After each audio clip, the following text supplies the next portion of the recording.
Assalamualaikum warahmatullahi wabarakatuh. Perkenalkan, nama saya Cynthia. Saya dari kelas 11 TKJ 1. Kali ini saya akan menjelaskan materi tentang Spanyol yang ke Indonesia. Kolonisasi dan imperialisme Spanyol di Indonesia tidak seintensif atau selama yang dilakukan oleh Portugis atau Belanda. Namun, ada beberapa momen penting yang menunjukkan upaya Spanyol untuk memperoleh kendali atas wilayah Nusantara, terutama di Kepulauan Maluku yang kaya rempah-rempah. Berikut adalah beberapa poin penting terkait kolonisasi dan imperialisme Spanyol di Indonesia. Yang pertama yaitu latar belakang Spanyol ke Indonesia. Penjajahan Spanyol di Indonesia pertama kali dimulai pada 8 November tahun 1521 ketika Spanyol berhasil menginjakan kakinya di tanah Tidore. Dipimpin oleh Kapten de Cano, kedatangan dari Spanyol ini pun memiliki tujuannya tersendiri. Mereka berkeinginan untuk mewujudkan semangat mimpi 3G, yakni Gold, Glory, Gospel. Selain itu, bangsa Spanyol datang ke Indonesia dengan tujuan mencari daerah baru untuk dikuasai dan menyebarkan agama. Yang kedua yaitu Ekspedisi Magellan pada tahun 1519 sampai 1521. Ekspedisi ini adalah awal dari kehadiran Spanyol di wilayah Nusantara. Ferdinand Magellan, seorang penjelajah Portugis yang berlayar di bawah bendera Spanyol, memimpin ekspedisi yang mencapai Filipina dan kemudian dilanjutkan oleh Juan Sebastian Elcano ke Kepulauan Maluku setelah kematian Magellan di Filipina. Yang ketiga yaitu persaingan dengan Portugis. Setelah mencapai Kepulauan Maluku, Spanyol segera bersaing dengan Portugis yang sudah lebih dulu menguasai perdagangan rempah-rempah di wilayah tersebut. Konflik antara kedua negara pun terjadi, terutama di Ternate dan Tidore, dua pulau utama di Maluku. Kemudian yang keempat adalah Perjanjian Saragossa tahun 1529. Untuk mengakhiri persaingan antara Spanyol dan Portugis, Perjanjian Saragossa ditandatangani pada tahun 1529. Perjanjian ini menegaskan bahwa Maluku menjadi wilayah Portugis, sementara Filipina dan wilayah timur lainnya jatuh ke bawah pengaruh Spanyol. Perjanjian ini mengakhiri upaya Spanyol untuk mendirikan koloni permanen di Maluku. Meskipun kontak sporadis dan perdagangan tetap berlangsung. Yang kelima yaitu dampak terbatas. Kehadiran Spanyol di Indonesia tidak berlangsung lama dan tidak memiliki dampak jangka panjang yang signifikan dibandingkan dengan pengaruh Portugis dan Belanda. Upaya kolonisasi Spanyol lebih banyak terfokus di Filipina yang menjadi koloni mereka selama lebih dari 300 tahun. Yang keenam adalah warisan dan pengaruh. Meskipun pengaruh Spanyol di Indonesia terbatas, kedatangan mereka menambah dinamika politik dan ekonomi di wilayah tersebut. Persaingan antara kekuatan Eropa dan keterlibatan penguasa lokal di Maluku menciptakan lingkungan yang kompleks dan penuh konflik. Yang ketujuh yaitu mencari jalur alternatif ke Asia. Pada akhir abad ke-15 dan awal abad ke-16, bangsa Barat, terutama Portugis dan Spanyol, mencari jalur alternatif ke Asia untuk mendapatkan rempah-rempah dan komoditas lainnya tanpa harus melalui perantara Arab dan pedagang di Timur Tengah. Rempah-rempah seperti cengkeh, pala, lada, dan kayu manis sangat berharga di Eropa. Yang kedelapan yaitu persaingan antar bangsa Eropa. Persaingan antara negara-negara Eropa seperti Portugis, Spanyol, Belanda, dan Inggris turut memicu eksplorasi dan kolonisasi. Mereka berlomba-lomba untuk menguasai wilayah-wilayah yang kaya sumber daya alam. Kemudian yang kesembilan ada penemuan jalur laut ke Asia.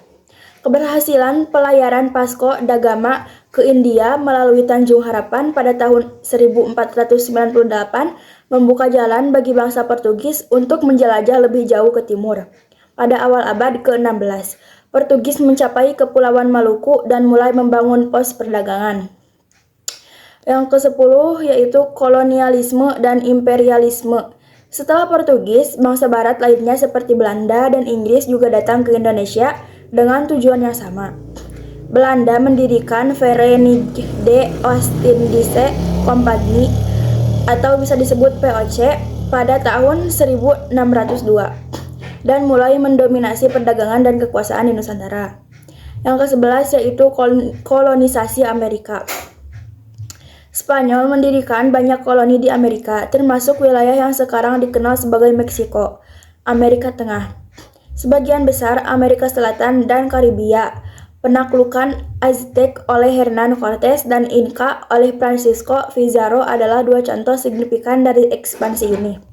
Kemudian yang ke-12 ada sistem encomienda.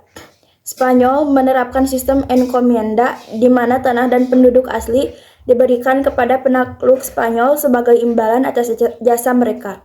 Sistem ini seringkali berujung pada ekspoliatasi dan perlakuan buruk terhadap penduduk asli. Lalu yang ke-13 ada pertukaran Kolombia.